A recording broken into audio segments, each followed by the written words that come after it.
And yeah, we'll kick off. So welcome to the You're Good, Charlie. To let people in as we go. Cool.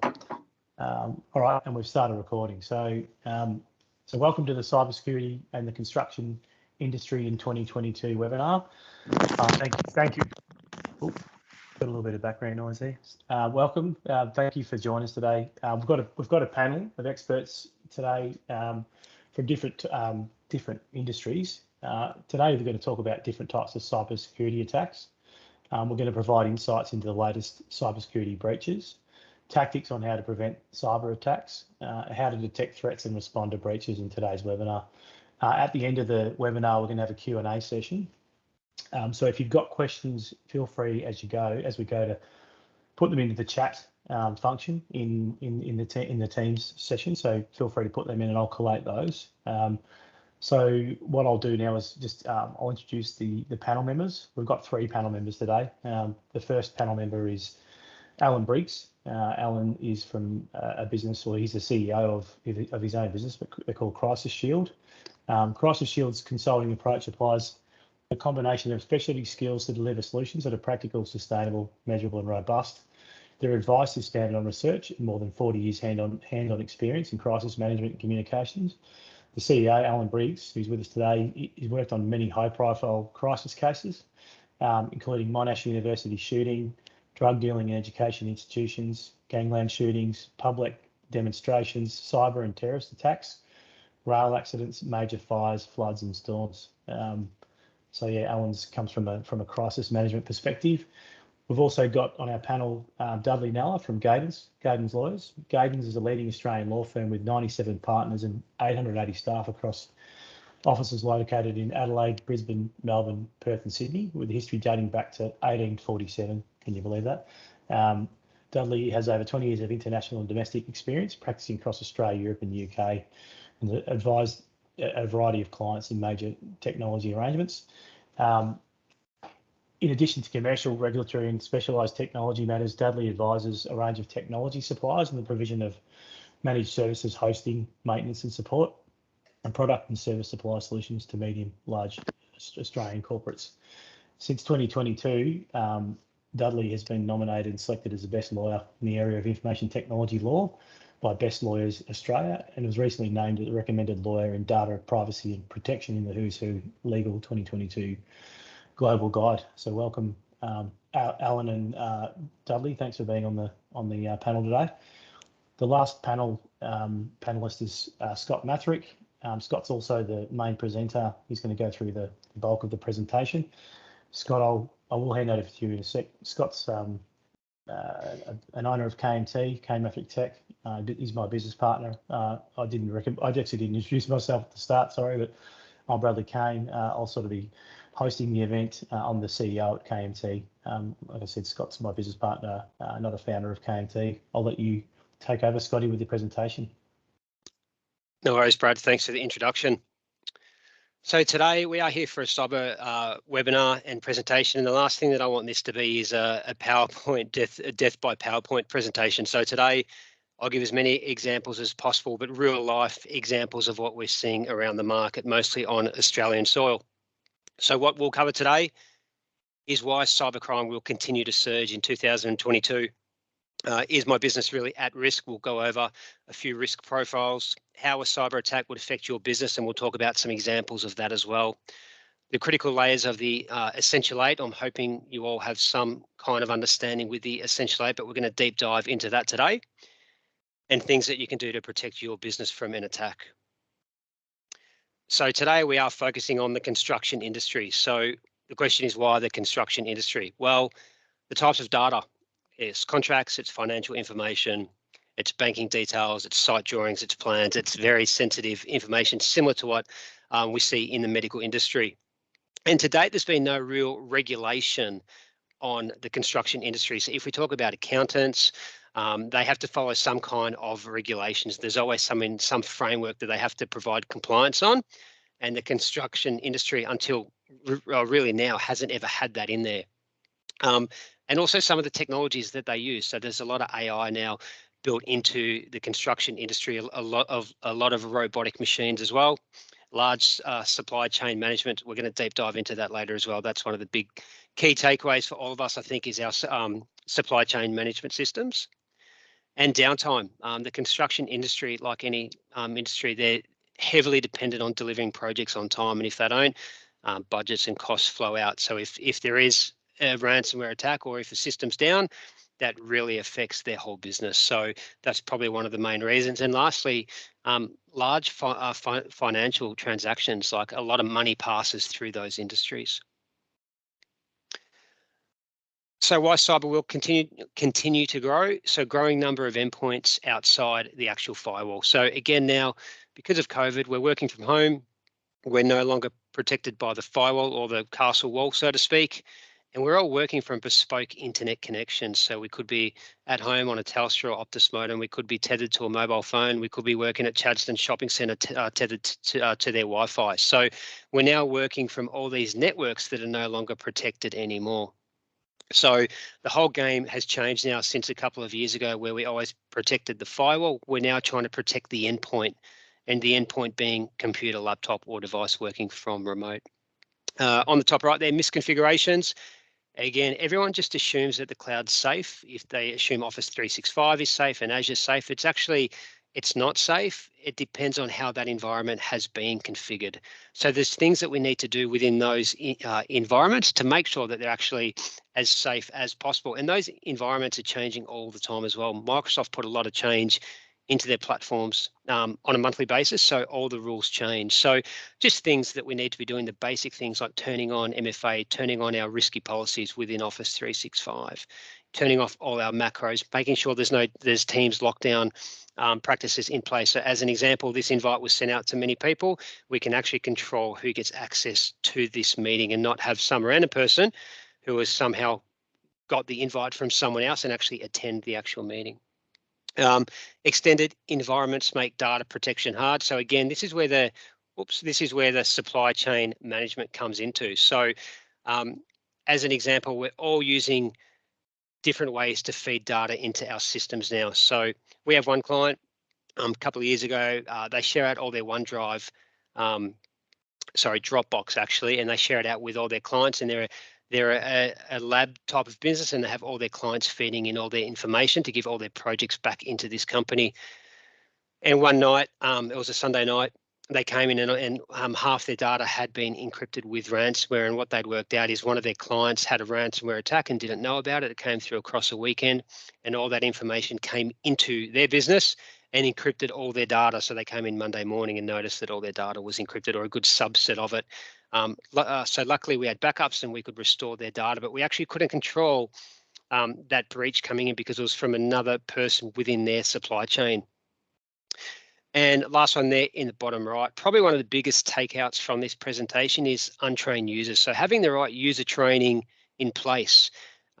We schedule out all our monthly cyber training. It goes out on the first Monday of every month, and we do a follow-up on about the 15th or the midway Monday of every month. And we go back to the users and we actually give them a full report of who's completed the actual cyber training.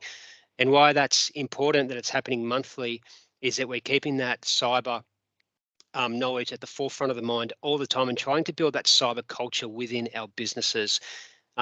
User training is not just about having a checkbox and getting it done in Jan and then not touching it till next year. It's having it at the forefront of minds all the time and ingraining that into all areas of the business. So just some of the facts that we'll go through quickly. Now, all the facts that we're presenting today are from the Australian Cybersecurity Centre. It's where all the breach reports are posted. It's a government website. You've all got access to that. So these are the latest stats from that report. So the average time that it takes for any organisation to realise a breach is 207 days. And I've got some examples in this presentation that we'll talk about that later on as well. But we came across another partner a couple of years ago up in Queensland. They had a company that had 30 servers, and what had happened is they had a ransomware attack and they assumed they had backups in place. So they went to their backups and their backups had been successful for the last 30 days. And when they went to restore their data from their backups, all their data was gone. So what had happened, the attackers had actually got in, and the attackers are smart. They don't just get in there and just release ransomware.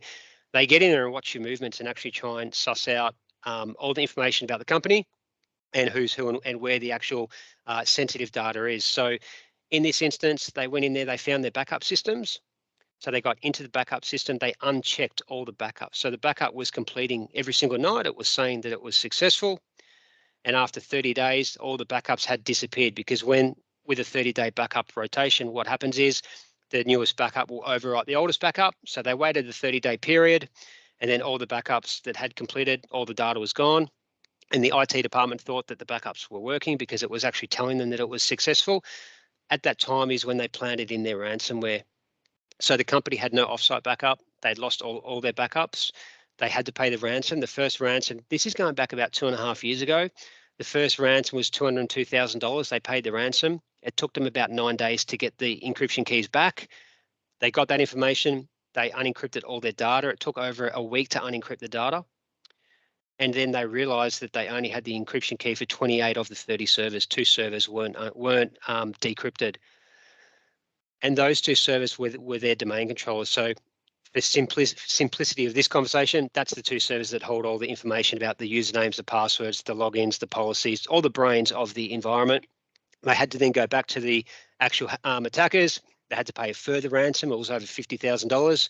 The attackers then gave them those keys back as well. So 250 grand later, about a month later, they restored their data. So they were actually down for quite a lot of time. And they had backups in place as well. Obviously weren't being monitored properly. So that's just one example of what we've seen here. The next one down there on the left-hand side, 5% of data is protected. We get asked this a lot, especially COVID now. Everyone's gone home. We're using Dropbox, we're using OneDrive, we're using SharePoint, we're using Box, and a lot of companies now don't understand how their information is getting back into the system or out of the system anymore. We put in an appliance for one of our customers a few years ago just to work out where all their data was. They had a policy just to use OneDrive, and they found out that half their users were using Google Drive, Box and Dropbox, and all their data was being leaked out of the company by different mediums that they had no control over. So it's really important that we actually understand where our data is coming in and out from. 94% of malware is delivered by email. That hasn't changed. It's been like that for a long time. And 43% of the attacks are on small businesses, and that's because we just don't have the funds and the budgets to really put in that proper cyber platform across small businesses, and we believe that our data is just not important. And the last one there is 95% of this is human error, which we'll talk about soon. So what's the number one threats? Well, phishing's always has been and probably will be the biggest threat that we have going forward. So most of attacks are from phishing, well over 50% of them. You've probably all got the emails from Ozpost at some stage, or JB Hi-Fi, Office 365 password resets. We see that all the time, especially with the Ozpost. Stolen credentials. So again, having your credentials leaked out on the dark web. If you aren't monitoring the dark web, you should be, and hopefully you have MSP providers that are actually doing that for you. And that's when your credentials are put up on the dark web, it's monitored, and then you're flagged. So we had a lady that had her password was listed on the dark web with us a couple of years ago. We contacted the lady. We said, Anne, what's your password? She said it's Angel123, which it was.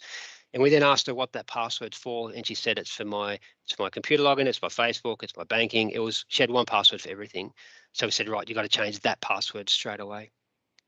Brute force attacks, so at 12% there. So that's when your environment's not locked down properly, and there's people from outside are literally brute forcing the ports and trying to get in that way. We've gone and done audits where we've put in some software, and we've seen some companies where we've had about 75,000 password attacks a day on a single account because they haven't had their environments locked down properly.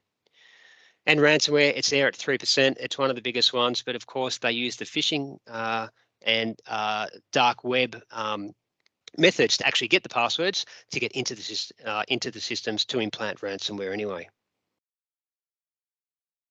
So some more of the facts from Australia. Last year, we lost apparently 33% or $33 billion in revenue to cyber. Again, these are all from the ACSC. And again, you can get your reports on this. It comes out every 6 months, this report's released. 300%, 310% uptake in cyber incidents, and 15% increase in ransomware. And 75% of all cases lost money. So here's some of the ones that we've all probably heard of. We had Southern Health last year. They lost about 80,000 patient records. It was mostly personal staff records and patient records. We had the Cabrini Health. That was in 2020. They lost 15,000 records. So that was in the Herald Sun. And you think about the records that actually went out during that breach. It was blood types. It was allergy medications. It was all sensitive patient data. We had Toyota. They lost their phone system last year. So Toyota around the corner from us in Port Melbourne. They had a ransomware attack. Their phones were branched off into a separate network, and the attackers were able to penetrate that network, and they took down their phone system for about 3 days. Toll Group has been in the paper in the last couple of months. Have been breached twice in the space of 2 months by a company called the Nefilm Gang, and they were offline for weeks. So that took off their toll parcel tracking app, which was a phone app that you can use to actually track your packages. That was down for about 3 weeks. We've had the AFL. They lost 75,000 member records last year. Bunnings, if anyone's aware, Bunnings have had heaps of breaches so far. I mean, it's obviously a massive company, but they have a lot of breaches all the time. We've had Lang's Building Supplies in Queensland. So this was more of one of the recent ones in November 2021. $1.5 million ransom attack. It was from a company in Holland. And they were profiled for months. So what happened, they got in there, they looked at their accounting team and worked out what they were doing. They presented their accounting team with an email, which was from one of their supply chain partners. It was exactly the same format. It was from the same vendor. The only different thing in that email, there was a hyperlink, and it had a couple of different characters in it. They clicked on it. They got access to the system, and what the attackers will always do is they'll kick off their ransomware attacks when we're all sleeping. So that attack started at 2 a.m. In the morning. So that was one of the bigger ones. And one other thing that we find out with the construction industry as well is everyone's working from so-called base camps. So if we think of home builders, for instance, like Metricon Homes, when they're setting up sites, they're always setting up little offices everywhere with their display homes, and they're all running off little modems or 4G devices. And they've got these little pods set around everywhere where there's no security, and they're working and accessing their back-end systems from those locations. And we also had another attack on the Boys Constructions. There was a ransomware attack. They're a global company. They've got presence here in Australia, and they were down for about 48 hours. All their data was leaked to the internet as well. And their attackers were someone by the name of Zeppelin. So a lot of sophisticated attacks here. And what's the key takeout of this slide is these are all big companies. They would have larger budgets than us. And I'm sure they spend a lot more on cyber platforms than any of us. So they're still having breaches. So there's no silver bullet, but we've just got to do the best we can with the actual budgets we have to lock down our systems. So Lang's Building Supplies, I did want to touch on this because this is what actually happened. So like I said before, the attackers are smart and they profile people. This is one of the messages that the attackers sent out. So this was published in the Herald Sun, and it says, "Hi guys, again, we've attacked you some days before, and we can see that you've done a good job to recover your files. We don't know what you have been pawned before in 2016, but it's good that you've become smarter and started to use Rubric." That's just a cyber platform that they've put in after they've been attacked. And the email goes on to say that they're going to actually breach them again, which they did, and they took them down for a second time. So the attackers are very smart. They sit there and watch and they wait if you can restore, and then they'll plant that ransomware again. So we've spoke about the Australian Cyber Security Centre. This is a website. If you've got any time, you should go and check this out on a weekly, monthly basis and just get some of the latest updates from what is happening. It is all local here to Australian soil. And this one was quite recent, and it's saying following the attacks from the Ukraine, there's a heightened cyber threat environment globally. So, and if we go on to the next slide, more information from the government here that are actually telling us that we need to actually bolster our cyber defences based on what's happened in Ukraine. And this article goes on. There was a Russian attack by a hacker known as Conti. They're Russian attackers, and they developed a new version of ransomware called Modus Operandi. And this was another one that was targeted at small businesses to actually attack Google Drives, because they worked out during COVID that a lot of people were actually using Google Drive. Their most famous attack actually was on the Island Health Services. They encrypted about 700 gig of patient records, which was millions of documents, and the ransom was 20 million. That was last year as well, so late 21. So what are the types of attacks? We'll go through quickly. So obviously ransomware. So the key takeaway here is assume that you'll be hit at some stage. We're all small companies. It happens to all of us. Again, we just need to work out what our crown jewels are. We'll talk about that later on, and try and protect our systems the best we can with the budgets that we actually have. Backup obsessively. This is one of the key takeaways as well. Best practice is 3 sets of data. So your production data, an on-site backup, and an off-site backup as well with the different technologies. So at KM Tech, all our clients have their production data, obviously. We have 4 backups on-site, and we then replicate to a data center in Sydney that's encrypted, and we do that every single night. So all our clients have 3 forms of backup. So if we did have a ransomware attack, or if our on-site kit was stolen, or we had flood damage or it was damaged, we've got that off-site backup, which is lock and key. It's all encrypted, it's with a different provider, and we can restore data that way. Layered protection. So when I was spoke about the crown jewels before, what I mean is we need to monetize all the data within our environments, within our businesses, and work out what piece of software or technology went down first, what's going to cause us the most pain. And that may be a sales system, it could be your CRM, it could be all different programs for whatever business you're in, but it's trying to understand where everything pulls back in and what's most important. Combined experts in technologies, just having a proper platform in place and using the right people to make sure that you are protected the best you can. It's important, if you don't have to, don't pay the ransom. Now, obviously there's some cases where you may have to, but if your backups are in check and you're covering that off properly, you really shouldn't have to pay the ransom. And have a recovery plan. That's one of the biggest things, and I know Alan will probably speak about that later, but we need to make sure that if something does happen, we've actually already gone through the process and we've worked out what the process is, who we have to call, and the steps to follow to actually get our systems back online as quick as possible.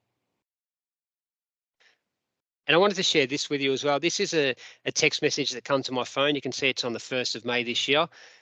Through work here, we ordered a hardware device for one of our clients, and we ordered it through DHL. And I actually ordered it on a weekend when I ordered this device. And shortly after I ordered the device, I got this text message sent to my phone. It was from DHL. And it says here, your parcel, whatever number, is on hold due to an invalid address. Change your details to confirm the shipment of your parcel. Now, I thought that was real because I'd literally just placed the order. So I thought, I'll just check it out because it was a bit fishy. And you can see here, notice, and you can follow the actual red stars that I've got there, but notice the address in the SMS web page, which was that's the right-hand picture there. So that's the address in the top bar, and also in the text message down on the left-hand side, I've got a really weird address where the green star is there. I tried to click on that actual drop down, and I actually did this from my phone. I didn't want to do it on my computer. I clicked the drop down and nothing happened. But down the bottom, it asked me for bank details and BSB numbers. So obviously somewhere in their supply chain had been hit, and this had come out, and I was actually getting the actual SMS from that attacker. So somewhere in that piece that's come out. So it's just important that we're checking everything. Business email compromise, again, probably one of the biggest things. That's where most of our malware comes through. So invoice fraud, we've probably all heard where you've heard of some company that have gone and paid a bill and they've paid it to the wrong person. We see that a lot. So that's an example when you may be listed on the dark web, your credentials are put out there. You don't have MFA turned on your Office 365 account. So the attacker browses to mail.office365.com. He puts in your username and password, and he's in your email now, and you've got no idea this is even happening. If you're an accounts lady or a payables person, they then monitor everything. And what they do is create rules on your mailbox so that when an invoice comes in, they mark it as read and they move it to a subfolder so you don't even see that email come in. They doctor or change the BSP and the account number, they resend it, and then that person pays it. And all of a sudden, you don't find out until that invoice, you try and chase up the invoice, you're just saying, Mr. Customer, I still haven't been paid. They go, yeah, I paid it last week. And that's when you find out and they've gone and paid that. And we've seen instances in the last couple of years where companies have gone and paid $250,000, $300,000 where they've actually gone and paid money for invoices that have been intercepted. Employee impersonation. Again, this is where criminals will troll companies. Like if we take Toll as an example, Toll's T-O-L-L, so their website would be toll.com. Any attackers could go on and register a brand new domain name called Toll, but TOL.com as an example, and they go and register that domain. They jump on LinkedIn, they find the CEO, they find the accounts people, the marketing people, they create all those email addresses under their new domain that they've just created, and then they start to email all your staff. They could be a message from the CEO asking for a password or asking to click on a link or something, and the end user goes, well, it's from the director, I better click on it.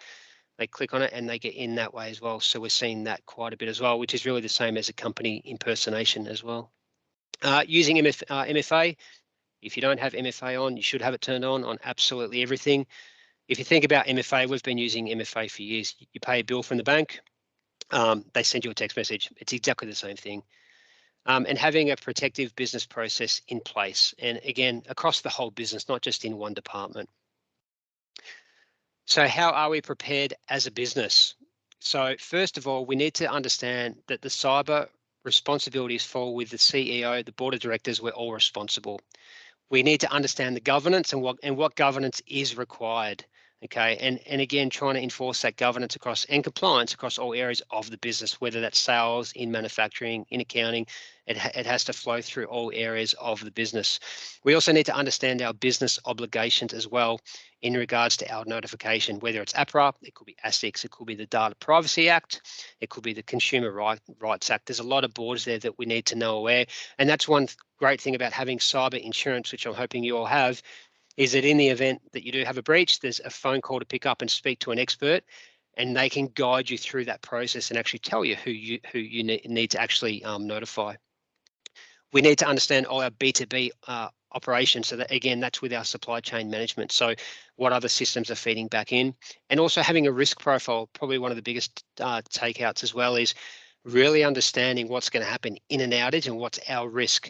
And sometimes we can't cover all the risk because it just costs too much money, but we need to really monetize the risk, what works, work out what we're comfortable with, and address everything else that we're not comfortable with. So at KMTech, we follow the NIST framework, so the National Institute of Standards and Technology. So this framework was developed in 1903, and all the large corporate companies around the world, there's a framework for everything. So if we're thinking of the Boeing 747 Airlines, or if we're thinking of the Bank of England, they all follow some kind of framework within their businesses, and that represents the 5 pillars. So first we have a plan to identify, so we actually understand our systems and our gaps within those systems. Then we put in a plan to protect, so we put in products and procedures and processes to protect our businesses based on what we've identified.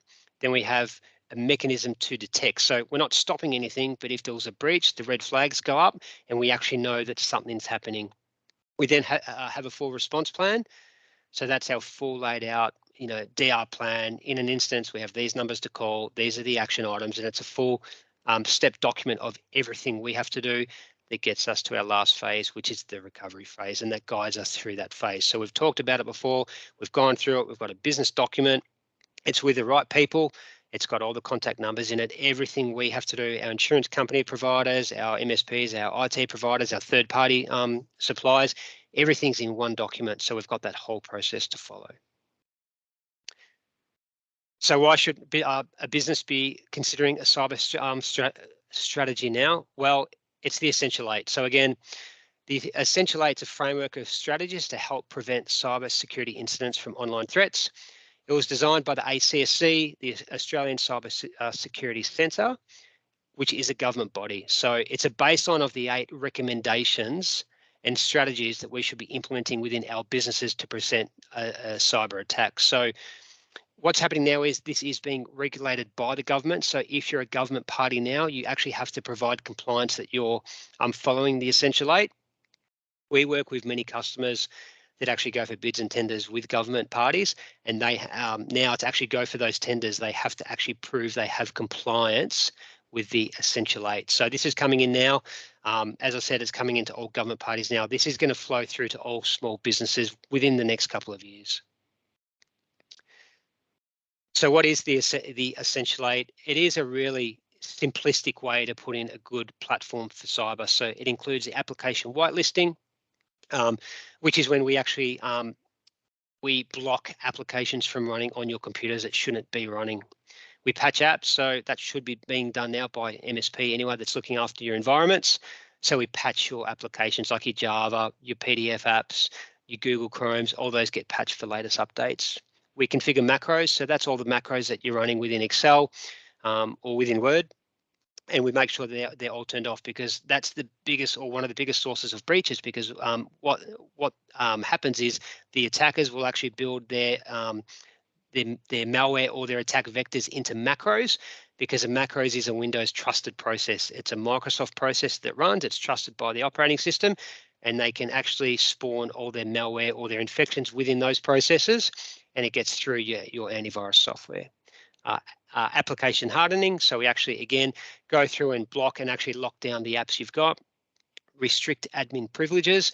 Again, that should be being done anyway by your MSP now. That's where a user, when they log onto their machine, they don't log onto that machine with godlike privileges, and they can do only what they need to do to actually fulfill their role.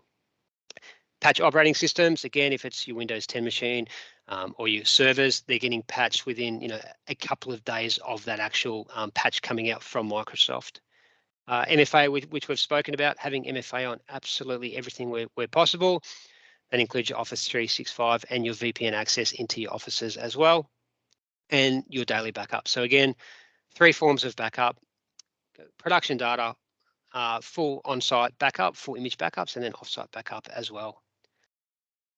And then following through the NIST framework, we go through the detection, which we've spoken about, and then the management and the reporting. And the reporting, is important. It's great to have all these great products and platforms in place, but it's one thing to actually have the compliance and the reporting to follow that as well. So I know that with our cyber platforms here, there's a monthly report that goes out to every single customer that's based on the Essential 8, and we're actually proving our compliance to that customer. So in the event that they had a cyber breach, they can then go to their cyber insurance company and they can say, look, we've been doing the best we can. Here's our last 6 months of reports, and they can actually prove that they have some sort of compliance on their Essential 8 cyber platforms. So why the regulation of the Essential 8? In 2020, the government announced that they're going to invest $1.67 billion over the next 10 years to achieve the Essential 8 for all small Australian businesses. So this is coming in. It's getting stronger and stronger now. And like I said before, all government parties are now having to actually follow these mechanisms now.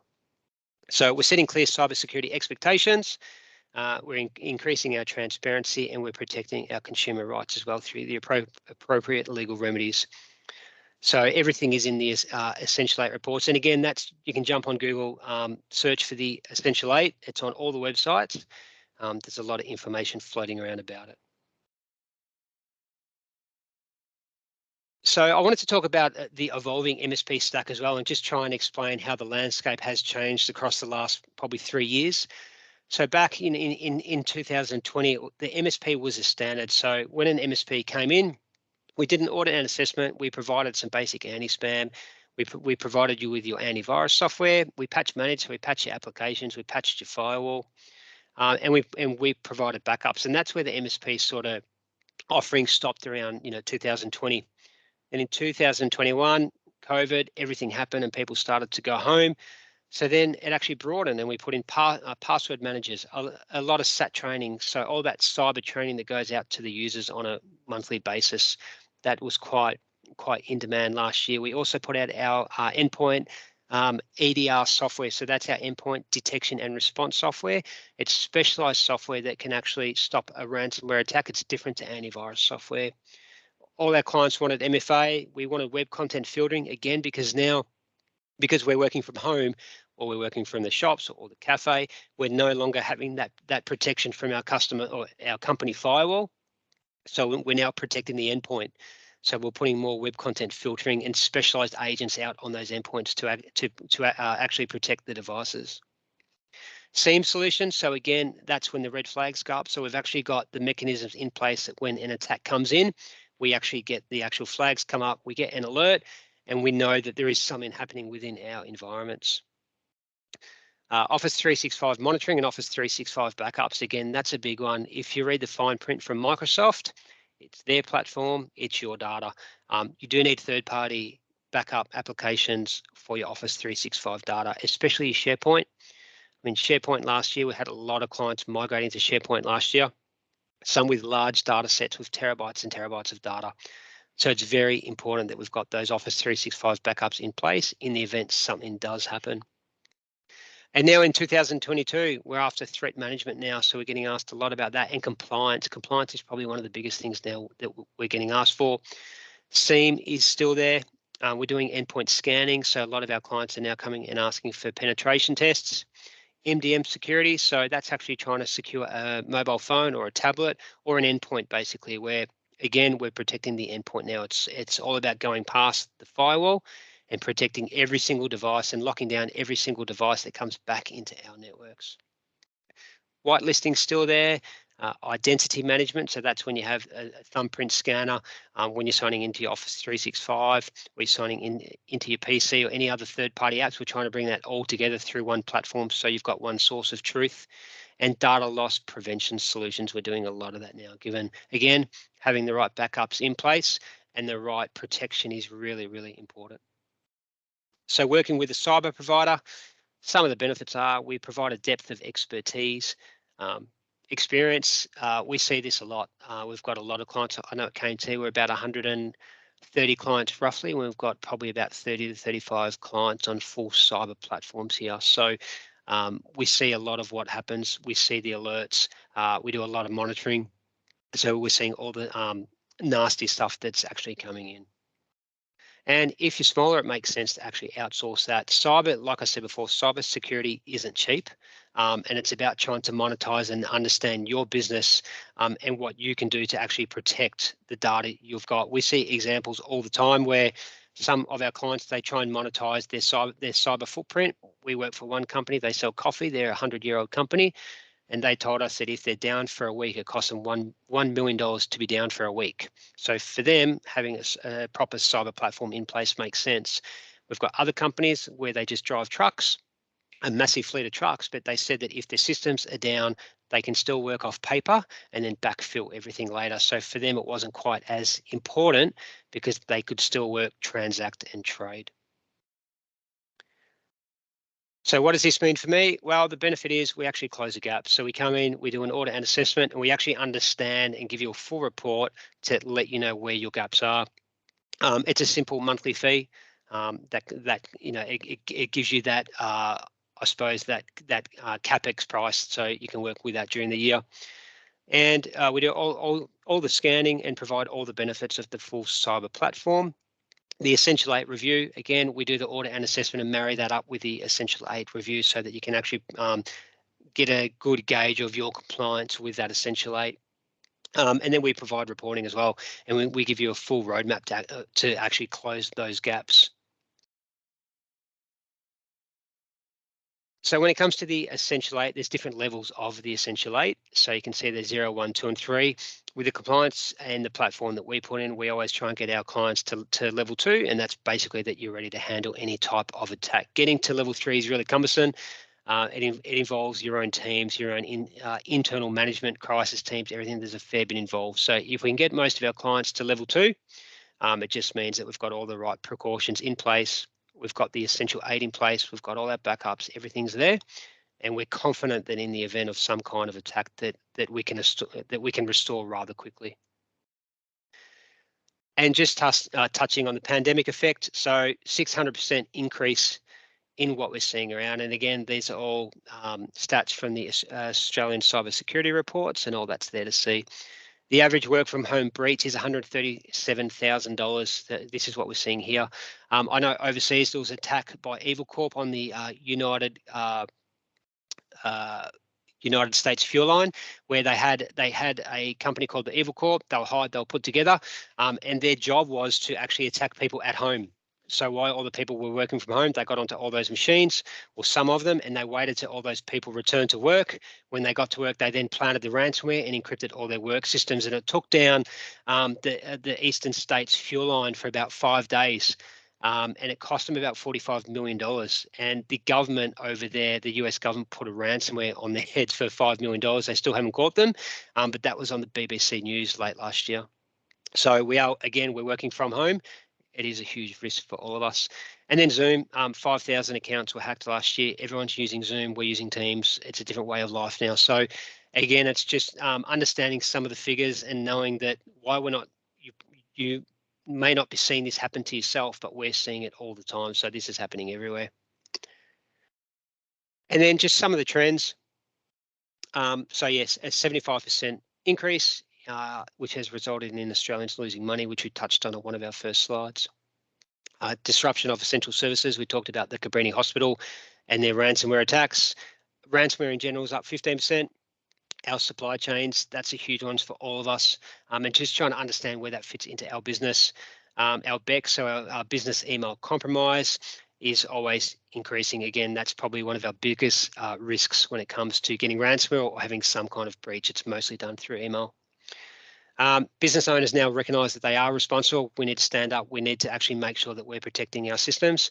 And there's been a massive uptake in cyber insurance. Again, one of the biggest key takeaways from here is just make sure you've got that cyber insurance in place. So in the event that there is something that does happen, you've got that phone to pick up and call and actually be guided, which probably leads into a good slide for the next one to hand over to Alan, who's going to talk a bit about the 5 questions that he gets asked mostly when it comes to any kind of cyber crisis. Great. Thanks, Scott. Well, look, hi, everybody. I just thought I'd just add on sort of, if you like, another layer onto the response when you do have a cyber attack. Well, it's terrific you have all your IT systems in place and you've got that ready. Running parallel to that, of course, is managing it from a reputational and an operational perspective. Some of the things that we've just really noticed, implore you to go back and think about after this is, do you have a current list of all the people who will be impacted if you had a major cyber incident? And you've got them in a separate folder. So we call it your stakeholder list. It's if you can't access your system, then you don't know who to contact. So firstly, have them. And importantly, when these things happen, we've found that going on the front foot and letting people know you've had an attack, you've got a team working on it, and you give them updates, gives them a lot of confidence.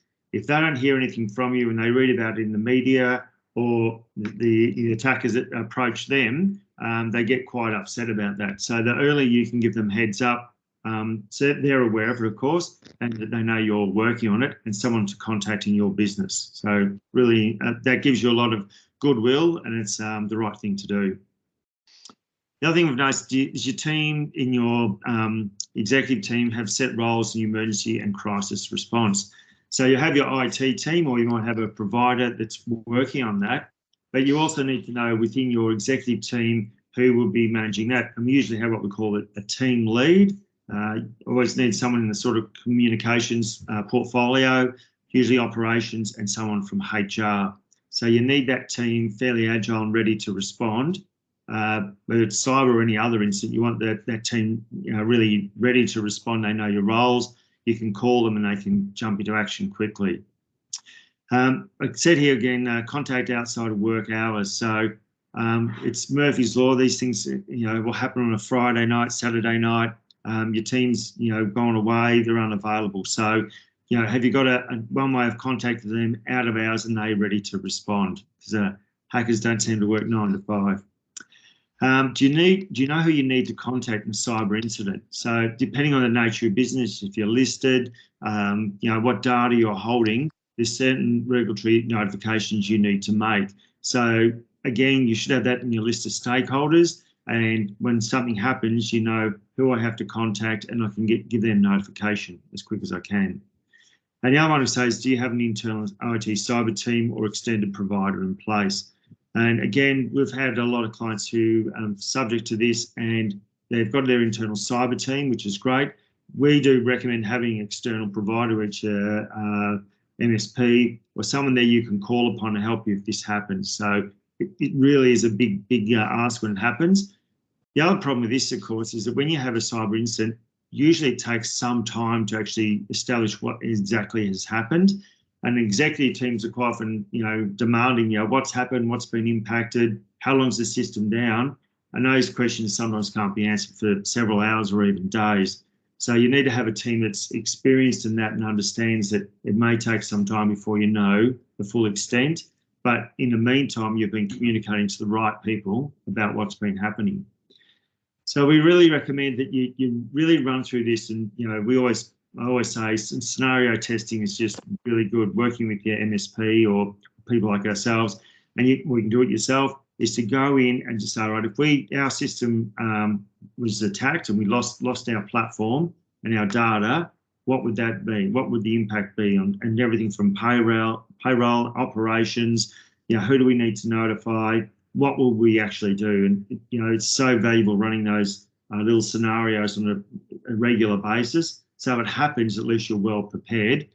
And also when you do those little scenarios, you quite often, you know, you identify, gee, you know, we actually don't know who our stakeholder list, we've only kept it on one platform, or we haven't got a team assembled, or we wouldn't know how to contact people after hours. So again, it then makes your team more agile and ready to respond. So they're probably the key things I've found, and I recommend you, if you think about your business, write these down and look back and think, yeah, can we answer these comfortably? If you can, you're in a reasonably good position. If you can't, there's some work that needs to be done. Awesome. Thank you, Alan. Thanks to Scott for running through the presentation. If you don't mind, Scott, just to go to the next slide. For those who joined a little bit late at the start, I sort of mentioned to everybody that we are recording this session, so we will make the recording available as well. At the start, I sort of mentioned we're going to do a Q&A. We've got time to do the Q&A, which is great. But if you're busy and you want to get off to lunch or whatever, and you've gotten enough out of the presentation, feel free to drop out. Otherwise, yeah, if you've got any questions, put them into the chat. I've sort of collated a couple that I might just throw in while we're waiting to see if anyone has any questions specifically. So I've documented one here before. So I've got one for you, Alan. Have you actually had any clients experience a cyber incident? Yeah, interesting question, but yes, we have. And interestingly, and touching on what Scott mentioned earlier on, we've had quite a few clients what I call smaller businesses. And it was just this thinking, you know, they're in the tourism industry and we do a lot of work in that industry. And they said, look, we just didn't think we'd get hit because we're a small business, tourism operator. Why would they pick on us? The reason they pick on them because they'll hit them up for a $10,000 ransom. And in the end, I know one operator said, we just paid because they picked us at a critical time. $10,000 had hurt us, but we needed it and we paid. So sometimes, we saw some examples of really big operators, but they'll also pick smaller companies because they know they're a lot more vulnerable, pick them at a critical time and they'll pay. So don't think because you're not a big operator, you won't get hit. We have had some big clients hit as well, some of them being in media, and it really knocks that business, the huge impact. And the other thing is that it just drains your whole team to not only respond to that incident, but you can't do your normal work as well. So it's a big impact on the organisation. And again, it's regularly we see it's just, you know, as I said, the human error of people just not being vigilant in those phishing emails. Cool. Dudley, I'll ask you a question. You know, Scotty's talked about things that we can do from a technical or an IT perspective, and Alan's just talked about, you know, some questions to ask, which is sort of around, you know, your processes, your procedures. If we talk about ACSC Essential 8, what should businesses be doing to protect themselves legally, and how does that come into the mix? Yeah, look, it's a good question. To I guess to build on what the guys have been talking about, obviously, you know, a lot of what Scott and Alan have been talking about requires, you know, an organisation to be organised to see cyber as a priority, to take some steps to put in place the technical and organisational measures around the ACSC 8 that Scott mentioned, but also the policies and procedure that Alan's just mentioned. I'd add to that in terms of including, you know, a strong contract and policy framework. So making sure that the contracts that you have with your third-party vendors are good contracts that give you some recourse if there's an issue or a security problem. Making sure that you've got some comfort around that organisation's disaster recovery plan, that they've got business continuity planning in place, so that if you do business with them, you've got some confidence that they're also secure and aren't going to impact you in terms of a cybersecurity breach. I think we haven't said a lot about this in the session today, but this all needs to be a top, coming from the top down. So if your board is not interested or taking cybersecurity as a priority, then that's a concern. So I'd be saying, from a legal perspective and good governance perspective, making cybersecurity a priority within the organisation from board level down is critical. Otherwise, things don't happen. The investment's not made, and then an incident occurs, and it's very difficult to recover from in that situation. Okay. Another question I've got for you, Dudley, is around cyber insurance. I know we worked with you.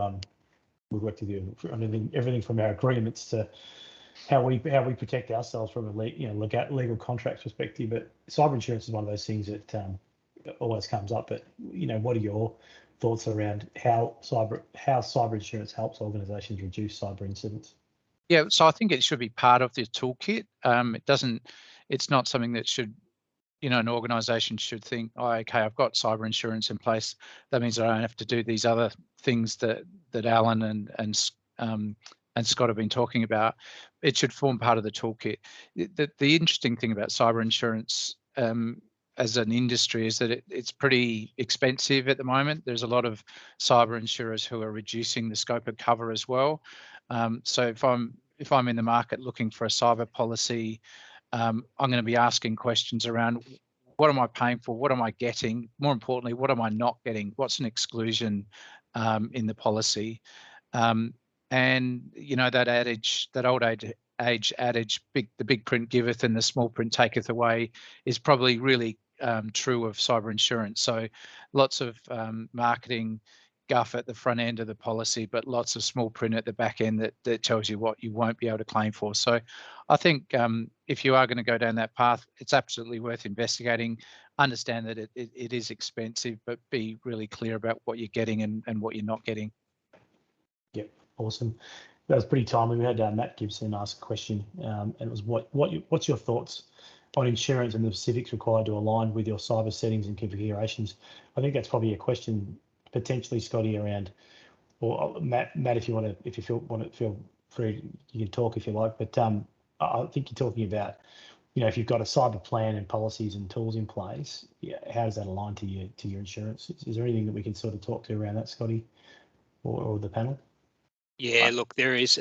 Sorry, Dudley, I'll just go quickly from a technical point of view. A lot of the insurance policies that we're seeing at the moment are getting more granular, and they're actually asking specific questions about the types of antivirus you've got, if you've got any type of EDR software, if you're using web content filtering.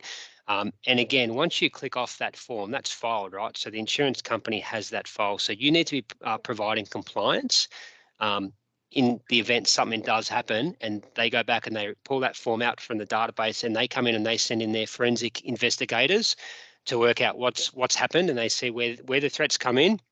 And if they find out that it's an attacked computer that didn't have antivirus software on it, they're going to come back to you straight away and say, well, look, you actually said this was in place. It's actually not in place, and that's where the attacks come in. So we're seeing that a lot now, more and more. So just having that compliance wrapped around it when you have that cyber platform in place, just to make sure that you're ticking all the boxes. But again, not just doing a once-off tick, but you're on top of that platform all the time, I think is really important. Anything further you want to add there, Dudley?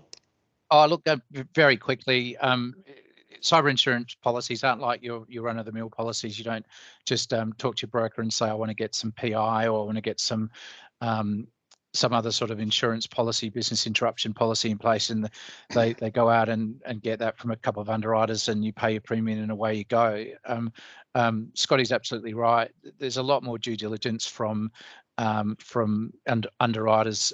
They aren't just going to write a policy for an organisation. They want to be comfortable and confident that the organisation's de-risked from a technical perspective. So they'll have long, pretty complex questionnaires at times for organisations to step through and make sure that they're taking on that risk with organisations that are a bit more organised and that have got good security in place already. Because ultimately, if the insurance policy has to pay out, they'll only want to pay out where, in limited situations, because they're running a business ultimately. So they want to be comfortable that the organisation's got that those technical security measures in place to begin with, so it's a less risky proposition.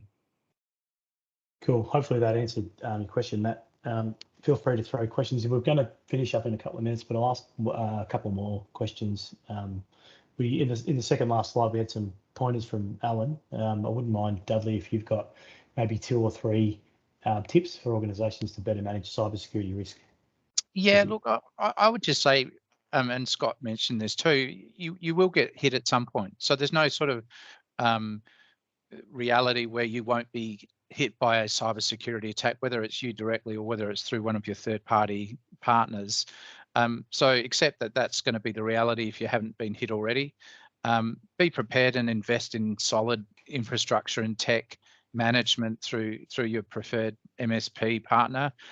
These guys do it day in, day out. They know what they're doing. They'll help you manage and navigate through a security incident. Wrap around that the appropriate policies and procedures. Invest in training. Your staff and employees are your number one risk from a phishing perspective. So making sure your staff are aware of that risk and don't click on every email that pops into their inbox. And I think finally, consider appropriate cyber insurance policies. It's going to de-risk your situation further. There is a cost associated with that, so you obviously need to balance that up. And that'll be my top 3.5 tips to finish up with. Great advice. I'll do one more, and it's probably because we've got Alan, and from a cyber, not more of crisis management perspective, but it'd be nice to know if you can, Alan. I sort of jotted this down, but if companies have a good cyber protection program in place, why would they need a crisis plan and training for a cyber event? Yeah, thanks, Brad. Just really reiterates what Scott and Dudley were saying. It's all around that training. You're only as good as your last fight, as they say. So while you're doing this training, if you just think, we've got this insurance in place, we've got the protection there, we don't have to do anything, you actually putting yourself in a dangerous spot. So again, just going back and drilling yourself. I 100% agree with Dudley. Just work on the premise we are going to get hit, and if you have that front of mind, you're always being prepared, training and getting your team up to speed. The other thing is, if it does happen, it's not just the IT team, as I mentioned earlier. It's going to be the whole business. An exec team, your leadership team are going to have to step in and make some decisions about critical things, notifying people, business disruption, comms. So just work on premise it's going to happen, and be ready and have that team constantly. Again, they're going to be exercising ready for it. That's awesome. We're going to wind up. I just want to thank our presenters. Sorry, Scotty was the main presenter, but our panelists. So thank you, gentlemen, for all your advice. We'll obviously we've recorded the session. We'll provide that out if you want to see it or want to have access to it. If you've got any questions, feel free to contact us. If you need access to Alan or Dudley, you want to reach out to them. Feel free, we can give you their details. Apart from that, thank you all for who have attended. Really appreciate it. We'll sign off now, and